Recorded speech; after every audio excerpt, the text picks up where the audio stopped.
What if every election in India, Lok Sabha and state assemblies, was held on the same day? Can it reduce costs, improve governance, and strengthen our democracy, or is it a threat to India's federalism and regional voices? Let's dive into the debate surrounding one nation, one election.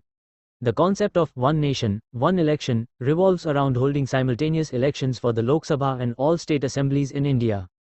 It is a topic of significant debate due to its far-reaching political, administrative, and socio-economic implications. History of the bill, how it started? India had simultaneous elections for the Lok Sabha and state legislative assemblies in 1951-52, 1957, 1962, and 1967. However, this practice was disrupted due to premature dissolutions of some state assemblies and later the Lok Sabha, leading to staggered elections across the country. Factors such as president's rule in states, coalition governments failing to complete terms, and political instability resulted in state and central elections being held at different times. The idea was revived by various governments over the years. In 1999, the Law Commission of India recommended simultaneous elections to improve governance. In 2015, the Parliamentary Standing Committee on Law and Justice discussed the idea. Prime Minister Narendra Modi and the current government pushed the discussion forward, citing efficiency and cost reduction.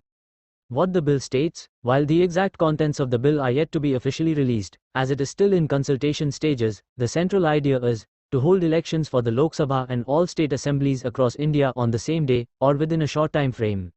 The bill would require changes in the constitution, specifically in articles such as Article 83 Duration of Lok Sabha, Article 85 Dissolution of Lok Sabha, Article 172 Duration of State Legislative Assemblies, Article 174 Dissolution of State Assemblies, Article 356 President's Rule.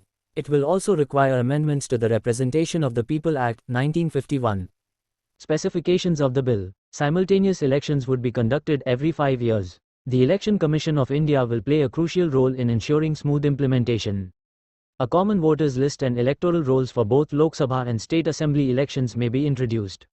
Mechanisms to handle situations such as the premature dissolution of assemblies or Lok Sabha, for example, holding mid-term elections in a synchronized manner. Is it essential in India?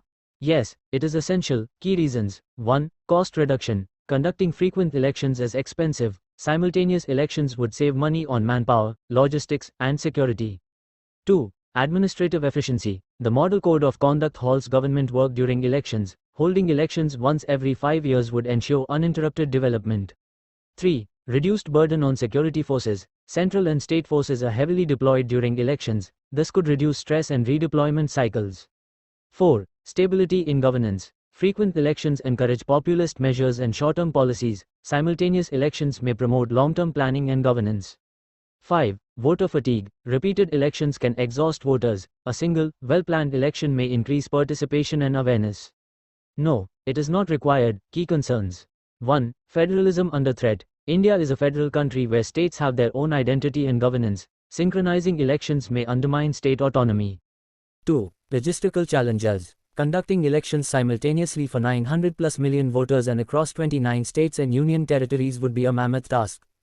3. Premature dissolution issues. If a state government collapses before its 5-year term, what happens? Holding interim elections could disturb the synchronization. 4. Impact on regional parties. Regional parties fear that national issues and national parties will dominate the discourse, sidelining local issues. 5. Legal and constitutional amendments. Implementing one nation one election requires significant amendments, which may face resistance in parliament and states. How good it is? Saves time and money for both governments and the election commission. Enhances policy stability and reduces governance interruptions. Reduces polarization caused by continuous electioneering. Boosts voter turnout due to a unified election. How bad it is? It will harm the state-level democracy and federal principles. Logistically complex and may overwhelm the election commission. Premature dissolutions of governments can disrupt the cycle. Regional issues will get ignored in favor of national issues. Massive security and workforce deployment on one single day. Consequences for state governments. 1. Loss of autonomy. States may lose flexibility to call elections when required. 2. Dependency on center. State governments would have to align their election timelines with the central government.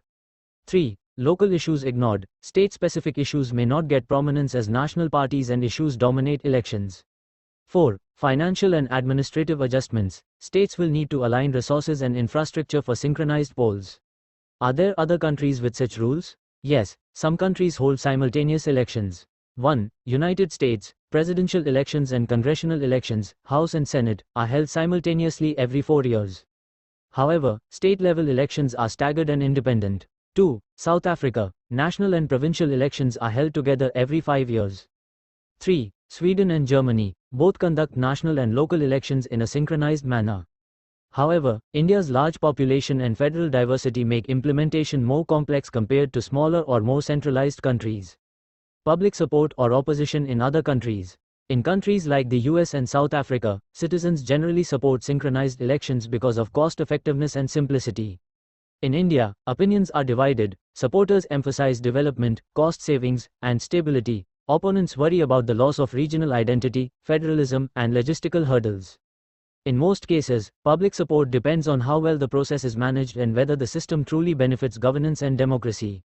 Ultimately, the success of this proposal will depend on achieving a national consensus, safeguarding democratic principles, and overcoming administrative challenges. One nation, one election, a bold step with big promises, but also big questions. What's your opinion? Is India ready for this change? Share your thoughts in the comments, like and subscribe for more content on key national topics.